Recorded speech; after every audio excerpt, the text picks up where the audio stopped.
The elevator doors slid open on the 6th floor of 30 Rockefeller Plaza, revealing the bustling nerve center of The Tonight Show. Prince Harry stepped into the corridor, his security detail flanking him as production assistants scurried past with clipboards and headsets, their voices a symphony of controlled chaos. The familiar scent of coffee and hairspray hung in the air, mixed with the electric anticipation that preceded live television. "Your Grace, welcome to our madhouse," chirped Sarah, the senior producer, her smile as bright as the studio lights.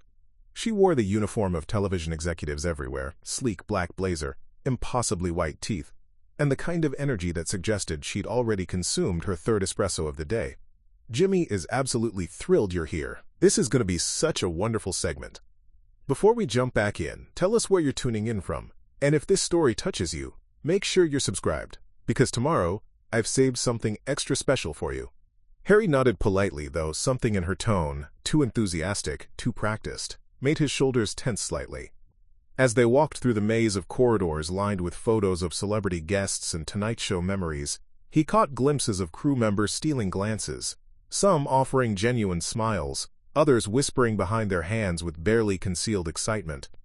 In the guest preparation room, Sarah spread out a neat stack of index cards on the polished table. "So, the format is beautifully simple," she explained, her voice taking on the rehearsed cadence of someone who'd delivered this speech countless times. "Jimmy wants to keep everything light and fun. You'll chat about the Invictus Games, touch on your foundation work, maybe share some stories about California life. Nothing heavy, nothing that'll make anyone uncomfortable." Harry picked up one of the cards, scanning Jimmy's handwritten notes in blue ink. The question seemed harmless enough.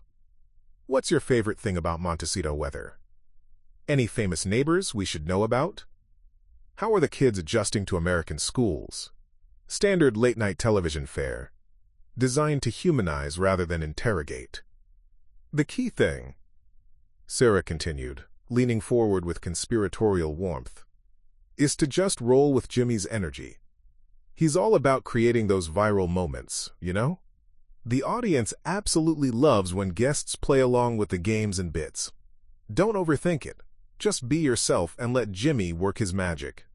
Before Harry could respond, the door burst open with theatrical flair. "Your Royal Highness!" Jimmy Fallon swept into the room like a tornado of nervous energy, his trademark grin already locked and loaded. "Man, I cannot believe you're actually here. This is going to be absolutely epic." Harry rose, extending his hand for what he expected would be a formal greeting, but Jimmy bypassed the handshake entirely, pulling him into an enthusiastic embrace that lasted a beat too long. Over Jimmy's shoulder, Harry caught sight of his own reflection in the mirror, polite smile fixed in place, posture carefully controlled, the familiar armor of public appearances fully deployed. "I've been brainstorming some incredible stuff for tonight," Jimmy continued, practically bouncing on the balls of his feet. "The audience is going to absolutely eat this up. We might even break the internet." His laugh was infectious in the way that late-night hosts cultivated, designed to make everyone feel like they were part of an inside joke. "Each eater," as Jimmy rattled off ideas with the rapid-fire delivery of someone perpetually caffeinated, Harry felt that familiar knot forming in his stomach. Something about the gleam in Jimmy's eyes reminded him uncomfortably of photographers lurking outside palace gates, of tabloid editors salivating over their next headline. The distant rumble of audience laughter filtered through the walls as the warm-up comedian worked his magic. Soon, very soon, Harry would walk through those curtains into the blazing lights and manufactured intimacy of live television. What could possibly go wrong? The studio erupted in thunderous applause. As Jimmy Fallon bounded onto the Tonight Show stage, his signature energy dialed up to maximum voltage. From his position in the wings, Harry could see the sea of eager faces beyond the camera lights, phones already out and recording, hungry for content that would populate their social media feeds within minutes of broadcast. "Good evening, everybody. Welcome to The Tonight Show." Jimmy's voice boomed through the speakers, reverberating through the backstage area where Harry stood with increasing unease. "We've got an incredible show tonight, folks. Prince Harry is here, the Duke of Sussex himself." The crowd's response was deafening, a wave of cheers and wolf whistles that made Harry's jaw clench involuntarily. Through the backstage monitor, he watched Jimmy milk the moment, hand cupped dramatically to his ear like a game show host, feeding off audience energy. I know, I'm as excited as you are." Jimmy continued, settling into his practiced monologue rhythm. Though I gotta admit, I'm a little nervous about interviewing royalty tonight. Like, what if I mess up the protocol? What if I accidentally call him Your Majesty instead of Your Royal Highness? What if I bow wrong and end up looking like I'm doing some weird yoga pose? Laughter rippled through the audience, but Harry barely registered it. His attention was fixed on Jimmy's expression, that gleeful, mischievous sparkle that veteran performers got when they sensed blood in the water. Speaking of the royal family, Jimmy pressed on, his voice taking on a conspiratorial tone. Did you guys hear that Buckingham Palace is finally getting Wi-Fi installed? Yeah, they're upgrading from dial-up. I heard the password is God_save_the_Queen 123.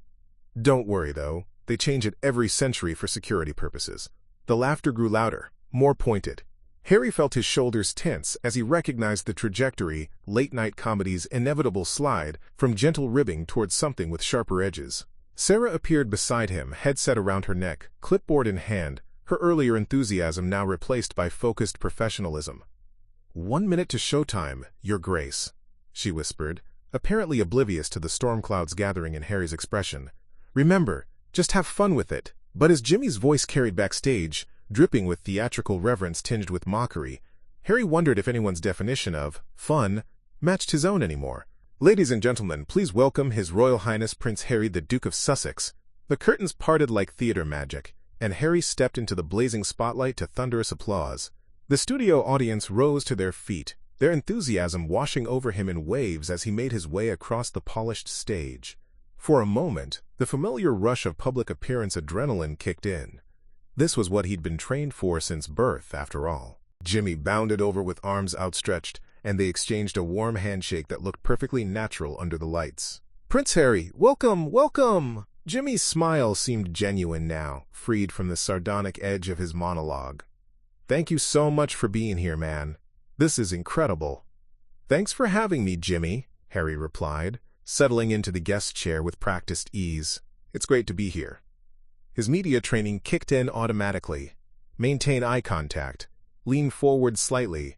Project warmth without over-familiarity. So tell us about what you've been working on lately. Jimmy began, his tone shifting to respectful interviewer mode. The Invictus Games have been such an incredible success story. Harry's entire demeanor brightened. This was safe territory, the work he was genuinely passionate about. The games mean everything to me, he said, his voice taking on real warmth. These are men and women who've sacrificed so much for their countries, and watching them compete, seeing their determination, it's honestly the most inspiring thing you'll ever witness.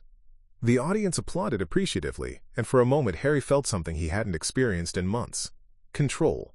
He was talking about something that mattered, something real, without the specter of family drama or tabloid narratives hovering over every word.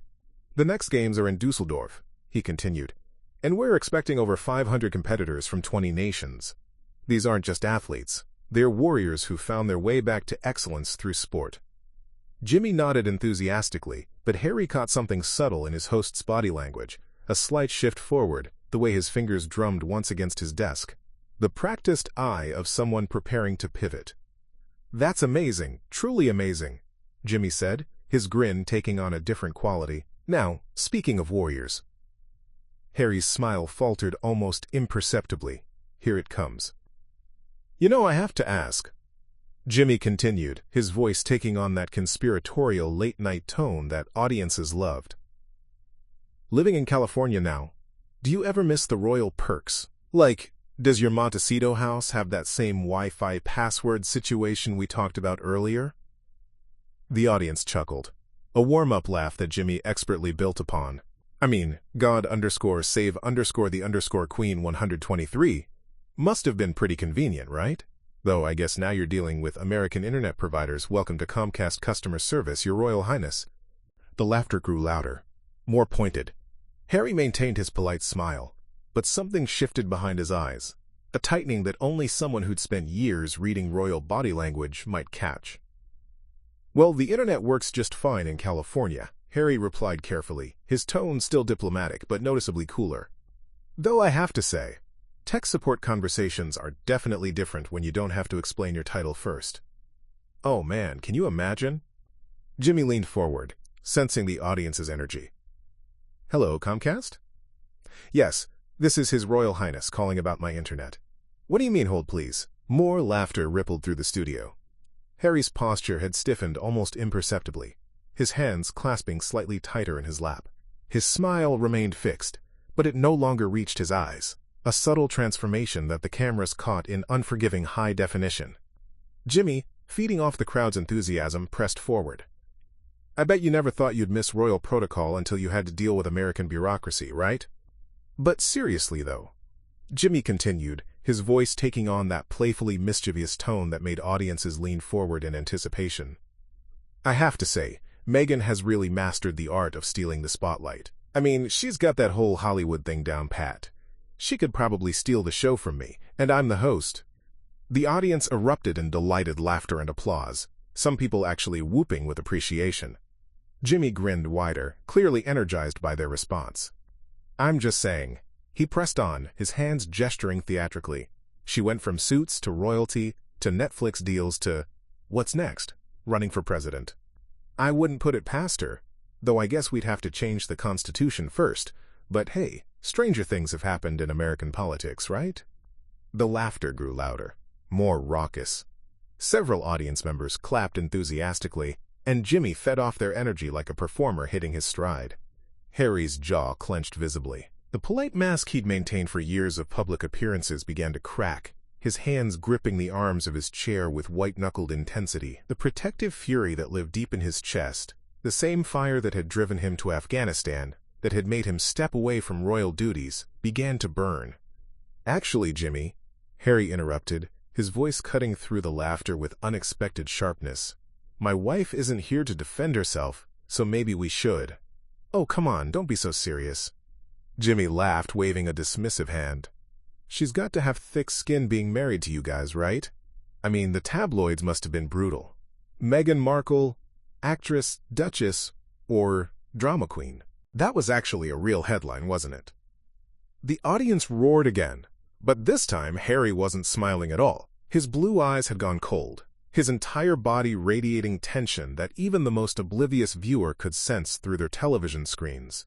That's enough, Harry said quietly, but his words carried through the studio microphones with crystalline clarity. The laughter began to die as people sensed the shift in atmosphere. Jimmy, still riding his comedic high, seemed oblivious to the dangerous waters he'd just entered. Jimmy, stop! Harry's voice cut through the dying laughter like a blade. My family is not a punchline. The words hung in the studio air with devastating clarity. The audience fell silent, phones still recording but now capturing something far more raw than anyone had bargained for. Jimmy's perpetual grin faltered, his eyes darting between Harry and the cameras with the desperate look of a performer losing control of his show. Hey, whoa, I didn't mean... Jimmy began, forcing an awkward chuckle as he tried to salvage the moment. Come on, Harry, we're just having some fun here. You know I respect you and Meghan, right? This is all just good-natured. Good-natured? Harry interrupted, his voice rising slightly. The careful diplomatic mask he'd worn for decades was cracking, revealing something fierce and uncontainable beneath. You think making my wife the butt of your jokes is good-natured? You think turning our pain into your punchlines is entertainment? A few scattered gasps rippled through the audience. Someone in the back row whispered, "Oh my God," loud enough for the microphones to catch. Jimmy's face had gone pale under the studio lights, his usual confidence evaporating as he realized the interview had veered completely off script. Look, maybe we should just... Jimmy tried again, gesturing weakly toward the cameras. No, Harry said firmly, leaning forward in his chair. We shouldn't just anything. Harry's hand came down on the desk with a sharp crack that echoed through the silent studio, making Jimmy visibly flinch. The sound reverberated like a gunshot, and several audience members jerked in their seats. Do you have any idea what it's like? Harry's voice was no longer measured, no longer diplomatic. Years of pent-up fury poured out in a torrent. To watch people like you turn the most painful moments of our lives into your nightly entertainment? To see my wife, who has done nothing but try to serve and make a difference, reduced to cheap laughs for your ratings? The studio was dead silent. Even the cameras seemed to hold their breath. You sit here, night after night, Harry continued, his voice rising with each word, making jokes about our marriage, our children, our struggles, Because it gets you clicks and laughs. But these aren't fictional characters, Jimmy. We're real people with real pain. And you vultures in late-night television feed off it like carrion. Jimmy sat frozen, his famous quick wit completely abandoned. His mouth opened and closed soundlessly, like a fish gasping for air. "My mother died fleeing from people like you," Harry said, his voice dropping to a deadly quiet that was somehow more terrifying than his shouting. "People who thought our trauma was their entertainment. And here you are, 25 years later, doing exactly the same thing." The audience sat in stunned, horrified silence. This was no longer entertainment. This was a man's soul being laid bare on live television, raw and bleeding and magnificent in its fury. Jimmy finally found his voice, stammering, "Harry, I really didn't mean to." "Save it," Harry snapped, pushing back from the desk and rising to his feet. "I'm done." Harry reached for his lapel microphone with sharp, decisive movements, his fingers working at the small device with barely controlled fury. The tiny clip that had seemed so insignificant when the sound technician attached it now felt like a shackle he couldn't remove fast enough. "Harry, wait!"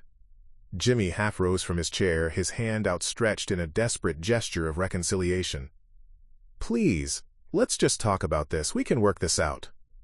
But Harry wasn't listening anymore.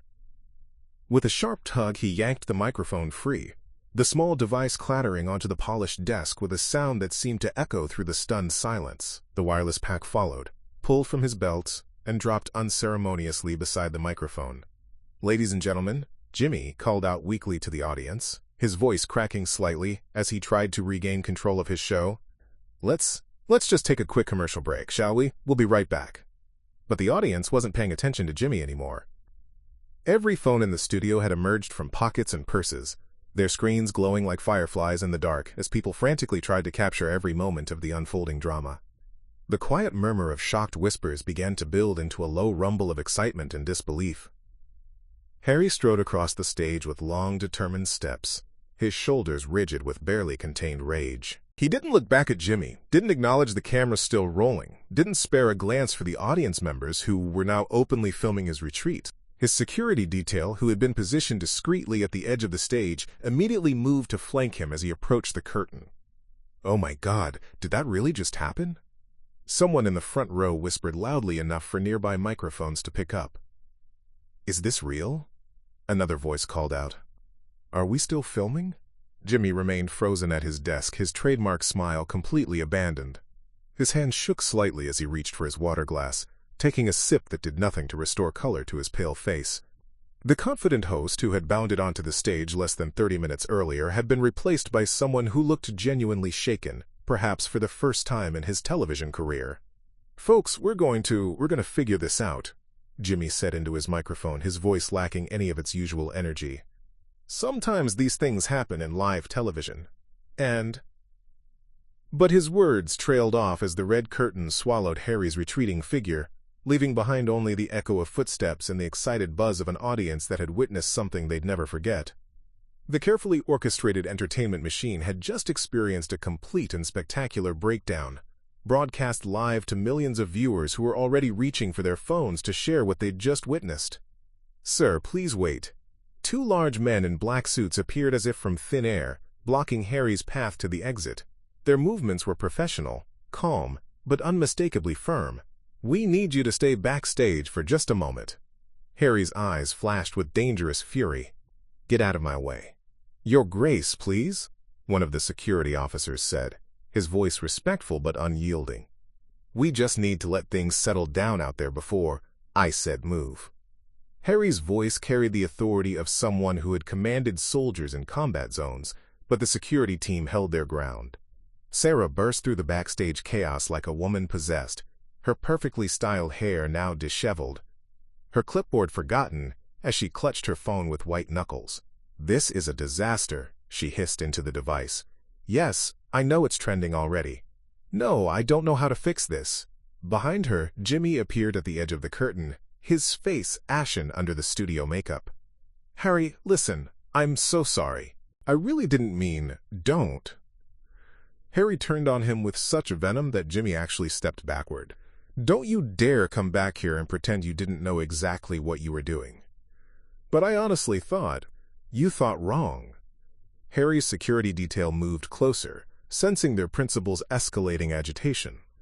You thought my pain was your paycheck. You thought my family's suffering was your content. Sarah continued barking orders into her phone while security maintained their human barrier, trapping Harry in a backstage purgatory between his desire to leave and the corporate machine's need to contain the damage. 20 minutes later, Harry finally pushed through the studio's side exit into the harsh glare of Manhattan's streetlights. His security detail formed a protective wall as camera flashes exploded from the small crowd of photographers who had materialized as if by magic. Word traveled fast in the digital age. Inside the studio, Jimmy had returned to his desk with the hollow-eyed look of a man watching his career flash before his eyes. "Ladies and gentlemen," he said into the camera, his famous smile now a grotesque parody of itself, "sometimes in live television, emotions run high.